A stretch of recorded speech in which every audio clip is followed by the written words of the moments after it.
Happy holidays, everybody, and welcome to Fearlessly Authentic. I'm your host, Jody Harrison Bauer, and I am recording today from cold Miami. It is freezing up north. I think it's about 10 degrees that I left to come down to Miami to be with my daughters for my birthday, which is December 27th, when I will be 62 years old. And now that my daughter's place is very quiet without her dog, I decided to record a show because I will be flying back home on the day that I normally record the live show. So happy holidays, everybody. And I hope you have a wonderful Christmas. And I hope that this has been a year that has transformed you for the better, that you've learned more about yourself and you are ready to go into the new year as your most fearlessly authentic person. Because here, every single week when I have a show on Fearlessly Authentic, it is either myself or with a guest that we delve deep into why somebody has been able to live the most fearlessly authentic life. And it's not always possible, because if you're always learning and you're always evolving, then you're always trying to be your most fearless and authentic self. And I feel that the reason I love the name of the show and the reason I named the show Fearlessly Authentic is because I am a self-proclaimed scaredy cat. I was always afraid to take risks, and we'll get into that later today in the show. But my guests and I talk about either how they've overcome fears and other obstacles that stop them from living their authentic life, overcoming shame and judgment, fear, or they've created products or services that are helping people to live in their truth, because being fearlessly authentic is living in your truth, owning who you are, standing in your power. All of those things are about authenticity. And I'm sure you all know my story, but by now, this is a solo show that I wanted to do to reflect on this past year and share with you some of the things that I've gone through. As we know, there's the struggle and there's the strength. So in order to get stronger, we sometimes need to go through the struggle. And believe me, I know struggle leads to strength. If you are struggling right now in a relationship, in a job, wherever you are in life, and you're struggling somehow or another, I promise you that you are getting stronger from this struggle. I have been there. My daughters have been there. My good friends have been there. And when you meet somebody and they tell you there was no struggle at any time in their life, well, first of all, they're pretty damn lucky. Secondly, I don't necessarily believe them, because if you think about it, there's always some kind of struggle in your life. And that's just to make us more stronger, not the right grammar. It's to make us stronger and to learn from it. Because if you look behind you, and you connect all the dots from behind you to where you are now, you say, oh, that's why that happened. Oh, I understand that now. And I've always been a proponent of believing that everything does happen for a reason. And I know there are a lot of people that don't agree with that and say that you are in charge of your own destiny. We are, if we also open our hearts and our minds. But I truly believe things happen for a reason. And that's the way I live my life. So I want to thank you all for listening to the show. It's almost 3 years that we've had Fearlessly Authentic. It is, there are over 100 countries listening to the show. And I'm just so grateful for all of you for checking in every week and to hear from you and subscribing, reviewing, rating, giving us a 5-star rating. I'm just so grateful for it. And I want to hear more from you about what you want to hear me and bring on what types of guests. The shows that I love doing the most are ones about relationships, sexual wellness and health, because no matter what age you are, and mental wellness. So relationships are very, very complicated, whether it's with your significant other or it's with a family member. There are a lot of people. So to start off the show, I want to talk a little bit about a few of the things that happened to me in my life this year that I learned from that I want to share with you. So last year, the day after my birthday, December 28th, my mom passed away. She suffered from a stroke in 2015, and she had been in a nursing home the whole time. And I had a very, I would say, complicated, complex relationship with my mother. She lived kind of vicariously through me and told me so. And I know, being the firstborn of 3 girls, I know that she put a lot of what she had not accomplished in her life into me. I didn't feel the pressure, but at many points in our adult relationship, there was some toxicity. And what I learned to do, and I did not realize I was doing this, was I would pull away from her because that's how I protected my mental wellness. And my mom did, as wonderful as she was and did her best as a mom, she did a lot of things to hurt me. I don't think she knew how to do things differently, but it wasn't always unconditional love. And it was very conditional with her. And so what I did was I protected myself. I heard somebody talk on a show the other day about narcissistic parents, and my dad was passive, but that also made him toxic. But I'm not a professional here. I'm not a therapist. But I think it was called gray rocking. I'm not sure if that's the right term, but it's sort of like when you go silent, you want to blend in, you don't want to cause any type of stirring up the pot of any sort, because you just want to keep everything very, very calm. So I started realizing all of these things after my mom had her stroke, and decided to do a deep dive into why I did a lot of things in the relationship with her. And I have 2 younger sisters who did things, their relationship was different. Like, if you're a parent or you're a child, you realize that your parents don't treat every single one of your siblings the same way. And if you have children, even though you think that you're treating them as equally as possible, because that's what I attempted to do and still do, even though I have adult children, that, we have different body language, we have different conversations with them. Doesn't mean we love them less or more. It's like with our friends, we have different relationships with them. So I decided to really go deep and figure out everything and understand why I had the kind of relationship that I had with my mom. And I think it brought me some peace. And so if you are struggling with somebody in your family and you don't really understand why it feels off when you're around them, or if you talk to your siblings about it or another relative about it and they don't really understand where you're coming from, saying, oh, I never saw that in her, she doesn't treat me like that, then I suggest very strongly that you find a therapist of some sort who can help you take that journey back to your childhood. That was not a place I ever wanted to go. It just seemed like a lot of work. I wasn't scared.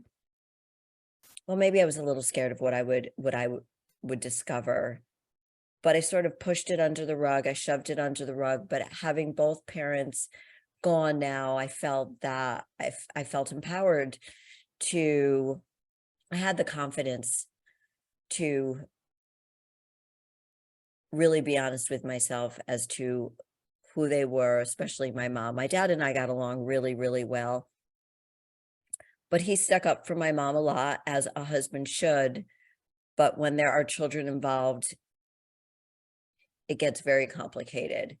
And I think when my parents' generation, my parents were born in the 30s, they didn't get married particularly young. My dad was 30 when I was born, and my mom was 26. So they weren't babies by any means, but they didn't have a lot of life experiences. My dad had a little bit more, only because he was in the Air Force. He did ROTC in order to go to college. So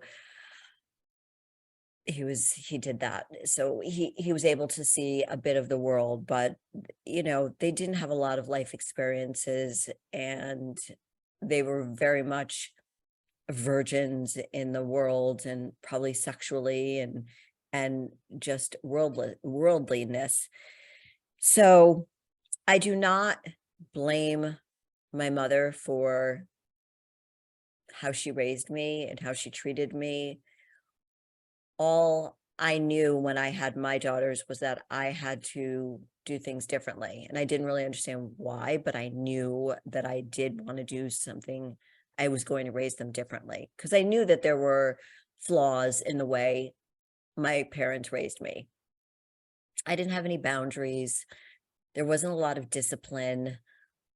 Luckily, I guess I was a good kid, so they didn't have to do anything. I got good grades. I didn't cause any trouble. I didn't drink. I didn't do drugs or anything like that.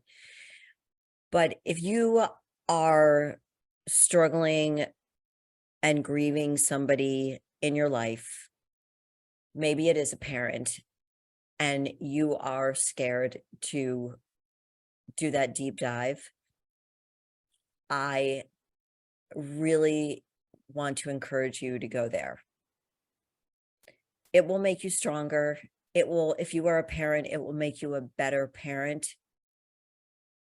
But it was hard. It was really hard to accept the things that I knew were always there, but I didn't want to accept. And I could talk to one of my sisters about it, but not the other. It's just, family dynamics. So I also did something to honor my mom. She loved to dance, and I took ballroom dancing when I was in 7th grade. I didn't want to. My mom wanted me to. She wanted me to learn how to dance and, proper etiquette. I went to modeling school, all of this stuff. So in honor of her, in memory of her, I decided to go full in to ballroom dancing. And I started to learn cha-cha, rumba, samba, jive, and paso doble. I competed in 3 competitions in 6 months. It took up a lot of time. It was a lot harder than I ever thought. I thought I am coordinated, but it's a very different type of dancing, and I have never done that before. I was really proud of myself. I came very far. I did really well. I won. I think my first show I came in like 3rd or 4th. The second show I think I came in like 2nd, and then the last show I did I came in 1st. And I really thought that I was going to continue. I had an amazing instructor who danced with me from the Ukraine, a professional dancer. Shout out to Vlad. He was amazing. He's so talented. But I felt my mom's energy with me. So that was a beautiful thing. And I felt like from the therapy that I was going through during the same time I was doing the dancing, also knowing that the end to my studio was coming near to the end of the year. So this was like in June, I stopped dancing because I had an opportunity. So just to go back a few seconds, I did the Latin dancing, that totally outside my comfort zone. One thing my mom did was she encouraged me to do everything that I could. She told me that I was a winner. She told me that there was nothing in the world that I couldn't do, that I had the ability to do anything that I wanted.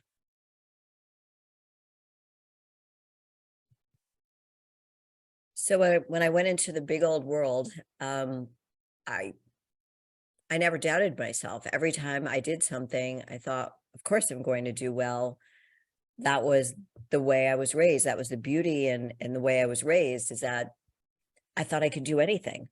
And so I always approached everything with, I got this. So when it was competing in fitness shows, competing in Latin dancing, opening up a studio, trying out for Sports Illustrated, getting divorced, raising my children as a single mom, dating, I just had the attitude of, I got this. I don't know where it's going, but I feel like I'm in the right spot. And the biggest move for me was when I did get divorced 20 years. That was the biggest risk I took on myself, knowing that I wanted to provide a different role model to my daughters, to the one they saw in me. I didn't like who I was in my marriage. And I think that this was the other thing I realized, and I wanted to share with you as well, is I don't have many regrets in life, and I do not regret getting divorced. Of course, I regret breaking up my family, even though a therapist told me, you're not breaking up your family, you're just creating a new one. Well, I didn't do that. I struggled for 4 or 5 years before I filed for divorce, knowing that I wasn't my authentic self in the relationship. I was passive, and I was married to a man who was very successful, but was basically, I married my mother. He was a tyrant, and we get along great now. It's only taken 20 years, and I'm grateful for that. I have nothing bad to say about him. It's just, it was our dynamics. It was 2 firstborns. It was 2 people that should have waited a little bit longer to get married. And of course, the beautiful thing is that we ended up having 2 amazing, healthy children that we absolutely love, and who are thriving and evolving and do a lot of work on themselves to become the best versions of themselves. Something I didn't learn from my family, but in the work that I've done on myself in the last 20 years, I've been able to share with my children, of course. So in my mom putting this confidence into me, telling me, Jody, you got this. Like, of course you got this. Of course you're going to win. Of course you're going to make the cheerleading squad. Of course you're going to get into this college. And everything that I did happened, except I did not become captain of the cheerleading squad my senior year of high school. I still remember how sad I was about that day. I won't even get into it, but it was, I think the cheerleading coach didn't really like me. And I don't know why, but she liked these 2 other girls better, and whatever. It was a million years ago. It was 1979 and 1978. I graduated in 1979. And that was the one thing that I was really pretty confident that I would get, and I didn't. So that was one of the first disappointments I had in my life. And then going to college and getting a reality check. I went to a women's college. So little by little, I took what my mom and dad had said, you can do anything, Jody, to, okay, Jody, reel it back a little bit and realize, okay, this is what your parents are telling you, and this is reality. You've got to find the balance in there somewhere. So in dealing with my mom's passing, I I went deep. I went deep, deep, deep, shared a lot with one of my sisters and did the competition. And then I knew, again, the studio, I was going to be closing the studio, and I had wanted to do it when I was 60. It just wasn't that easy. So then I had an opportunity to be on a reality show, and they reached out to me. I thought it would be fun. I knew that I was going to feel very uncomfortable, but that's what I share on social media, is about stepping outside your comfort zone, taking risks, just like I talked about taking the risk of getting divorced, being a single mom, starting to compete in fitness shows at the age of 47, opening up my own business at the age of 50. All of those things I did. I took a risk and wasn't incredibly, if you asked my coach, she would tell you, like, I was scared to death, but she pushed me out of my comfort zone. So this reality show reached out to me, and I went as far as almost making it. I truly believe, and this is part of what I want to talk about also, is manifesting, which is really what my mom was helping me do without using the word manifestation. She was trying to teach me to believe in myself. Like, you got this, Jody. Like, you always got this, Jody. It was always that. And that was, Jody, you have to believe in yourself. We believe in you, and you need to believe in yourself. So I wasn't looking to be on a reality show. And when they reached out to me, I thought, sure, I think I could do this. But I'm not a kooky person. I'm not a silly person. I'm fun, but for the most part, I'm a pretty serious person. And this is where it got to be tricky. And I was playing mind games with myself, because as much as I wanted to be on a reality show, and I thought this would be a cool platform to be on, to start possibly being seen by producers in reality shows, this probably wasn't the best platform for me, because I was probably going to make a complete frigging asshole out of myself. And the things that they have you do on the show are silly and contrived, and you kind of make an ass out of yourself. And I don't like to make an ass out of myself. I'm all about putting myself out there and trying new things, but I need to have some dignity. And I just really thought that I was going to lose my dignity on this show. So I'm sharing this with you because being on a reality show is something that I've always wanted to be on. So I've been maybe quietly manifesting it. So here it was, comes through on my DMs. It's like a perfect fit for what it was, and I'll be able to talk about it later. But it wasn't, because I was really scared of making an ass out of myself.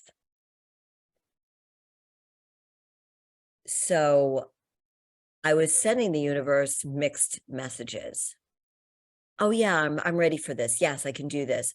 No, maybe I don't want to do this. Yes, I can. No, you don't want to do this. You're going to make an ass out of yourself. And it wasn't the fear of making an ass out of myself. It was losing my dignity. And, at 61 years old, I don't need to be on a reality show and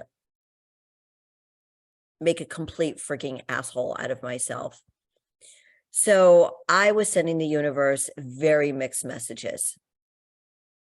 So I was away, and I get the call from the producer that I was working with, who said, hey, Jody, we just want to congratulate you that you made it to, I can never remember the name of this word.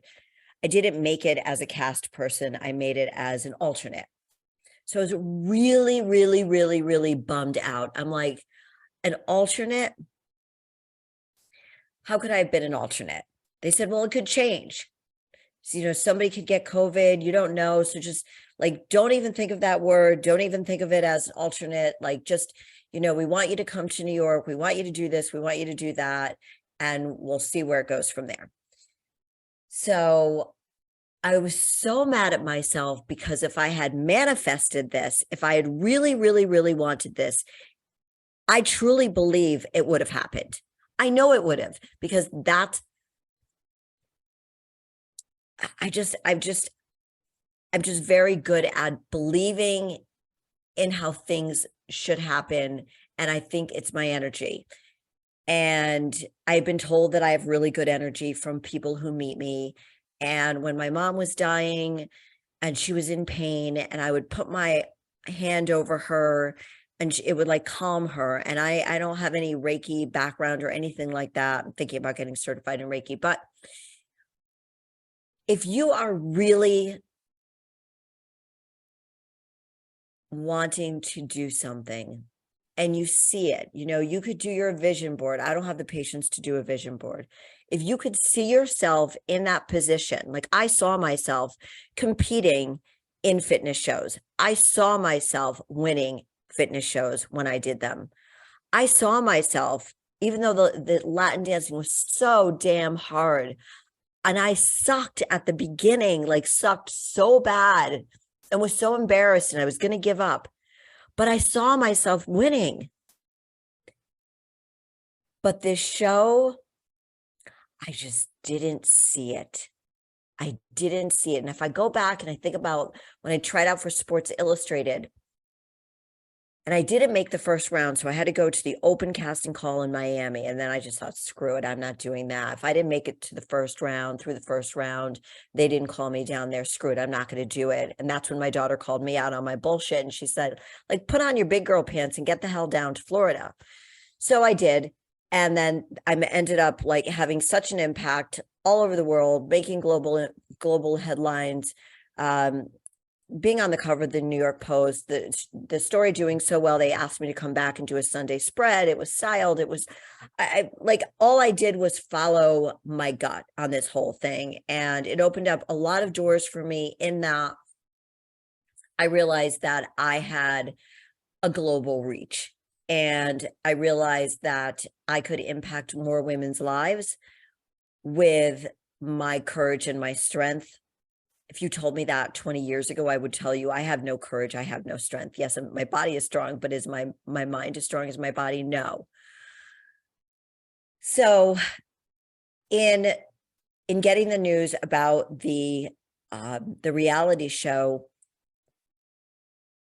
all of a sudden I tried switching my mindset. I tried seeing myself in the show, and you know what, you guys, it just never happened.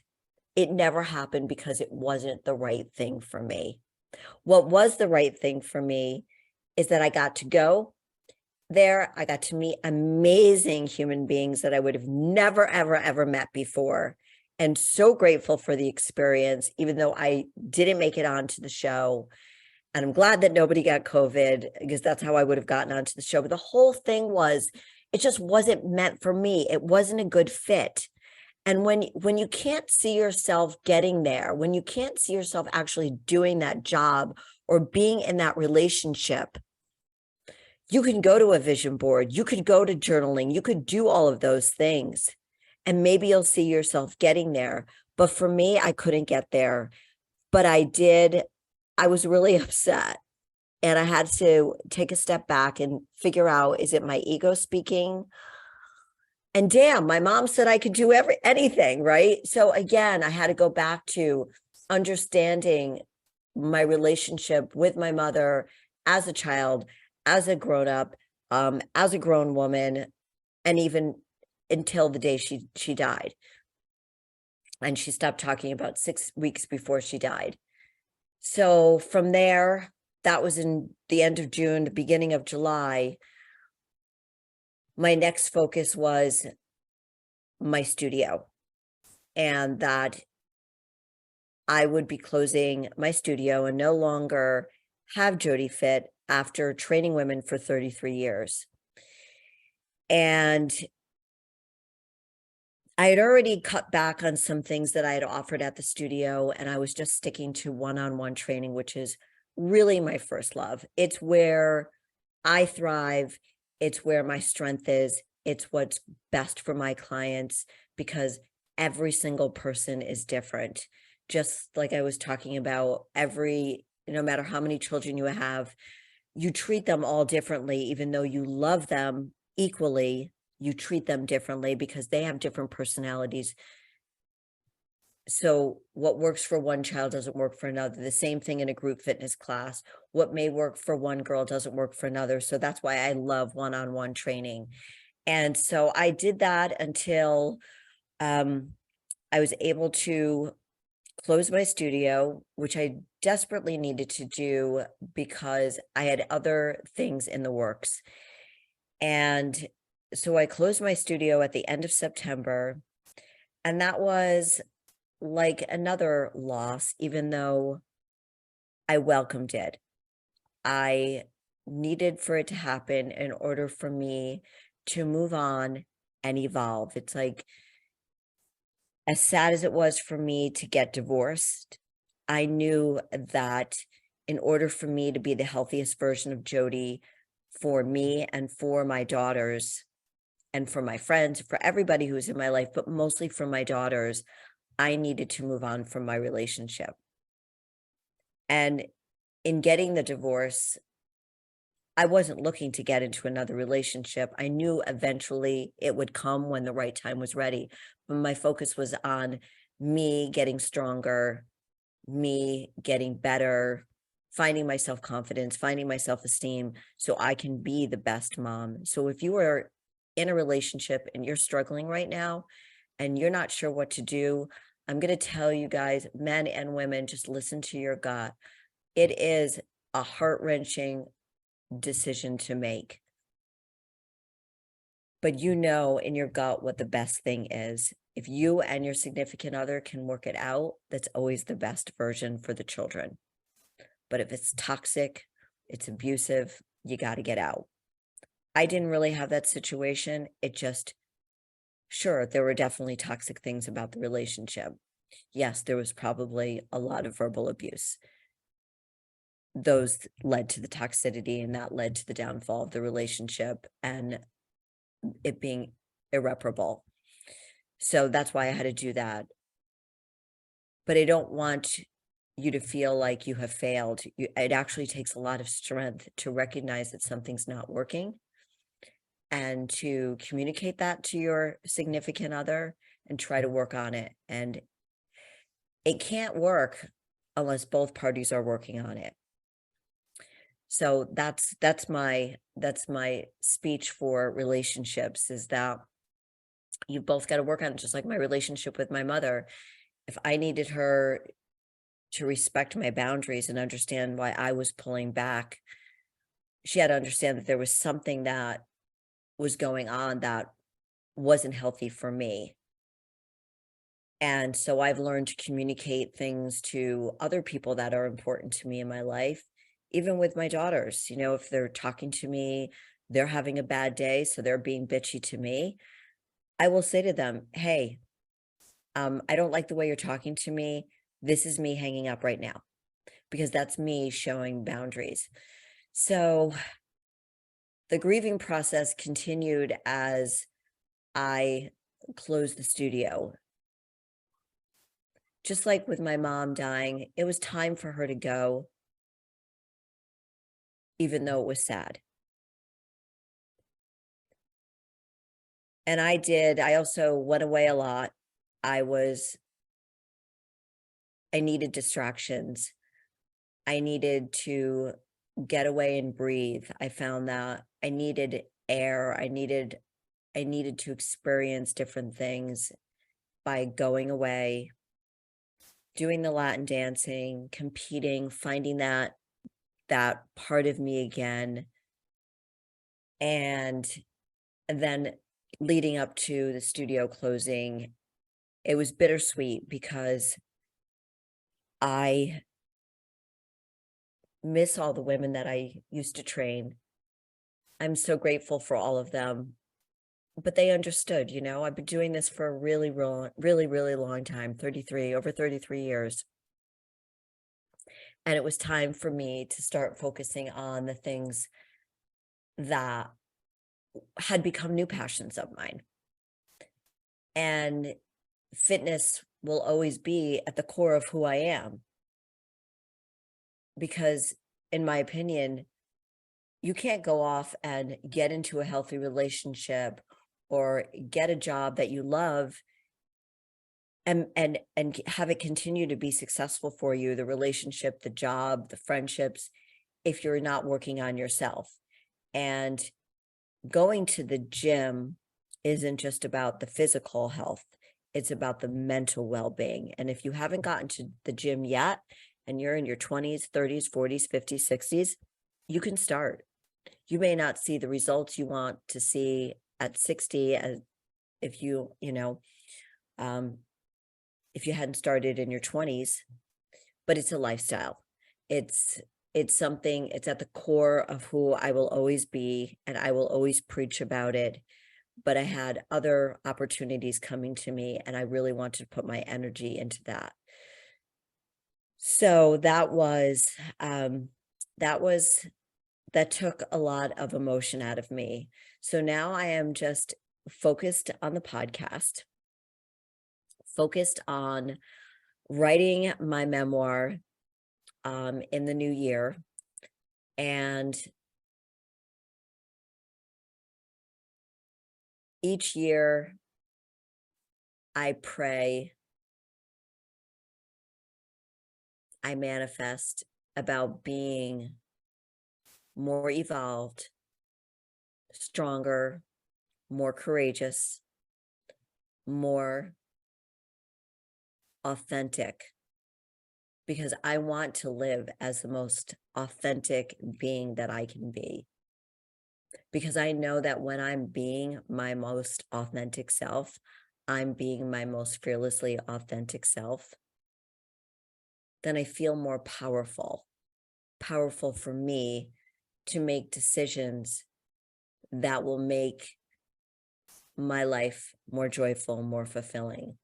So I'm very in tune to what makes me happy, what makes me sad, what makes me stressed out and anxious. And right now, I feel like I'm being reborn. Right now, I am so excited about going into this new year, knowing that I honored my mom with the therapy. She may not have liked the things that I've discovered about our relationship, and it was hard for me to handle, but it gave me a better understanding as to who I am, which helps me be a better human being in everything that I do with everybody that I encounter. So you've got to go through the struggle to get to the strength. And I promised myself that I was going to go deep into that therapy. And I want to thank my therapist for that. And I'm continuing. I haven't stopped doing that because we've got to continue to always grow. So with that additional knowledge and that understanding, I feel more powerful in standing in my truth. And I'm not afraid to talk about the far from perfect relationship I had with my mom. I'm not afraid to share it to help other people. I'm not afraid to say that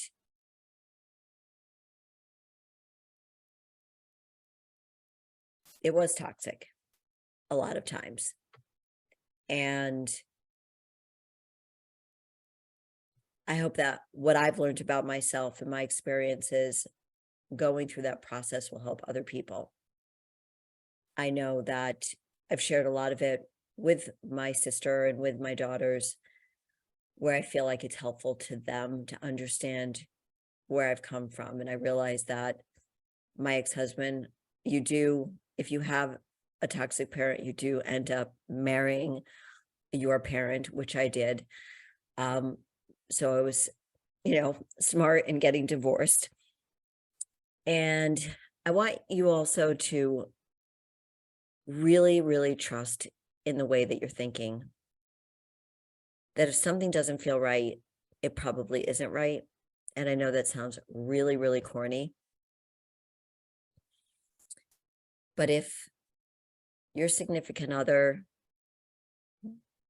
doesn't seem to really understand you, if your friends don't seem to really understand you, and you know that you've done everything you can to explain who you are, what you're about, or they don't even accept you for the person they see right in front of them,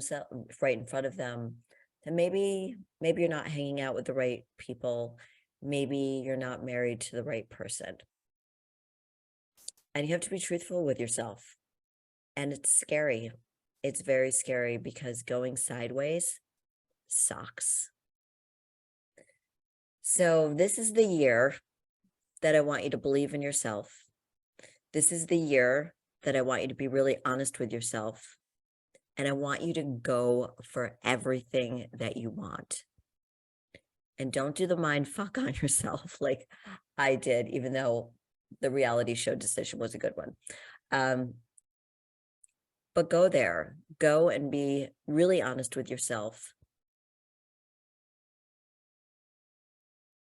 And sometimes being really honest can hurt somebody else. But if you explain your positioning, how you feel, and why something's not working for you after you've told somebody or other people, friends, significant other, parents, why you're putting up these boundaries, why you're stepping back from the relationship, why you're ending the relationship. As long as you approach that with compassion and heart, that's all you can do. And remember, the strength comes from the struggle, and the confidence comes from every single time you promise yourself that you're going to do something, whether it's standing in your truth, you're being fearlessly authentic, you're getting to the gym, you're eating right, you're not drinking alcohol, doing drugs, whatever it is that you want to stop doing, you want to live a clean, healthy life. Every single day you promise yourself you're doing that, you're going to build confidence. Every single time you're honest with somebody who's in your life, if it's not working or it's wonderful, this all doesn't have to be negative, then as long as it comes with compassion and a heart filled with love to that person, that's all you can do. You are going to hurt people if you're honest, because some people don't like you to be honest. And depending on their personality, they're not going to get it. So I wish you a very Merry Christmas and a Happy New Year. And I want you to just go for it. Go for it. Be fearlessly authentic. Don't be scared. It's all going to work out because it's happening for a reason. Love you guys. Thank you for listening. And until next week, go live your most fearlessly authentic life. See you in 2023.